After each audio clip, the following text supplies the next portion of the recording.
കനകം പോലുള്ളൊരു യൗവനത്തിൻ്റെ കളവ് കലശങ്ങളിൽ അനുരാഗലഹരികൾ നീ നിറയ്ക്കും.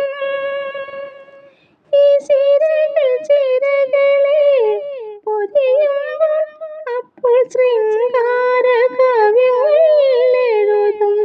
എന്നിൽ നീ ചൈത്ര സുഗന്ധമായി പടരും, സുഗന്ധമായി പടരും. മനസ്സു മനസ്സിൻ്റെ കാതിൽ രഹസ്യങ്ങൾ മന്ത്രിക്കും.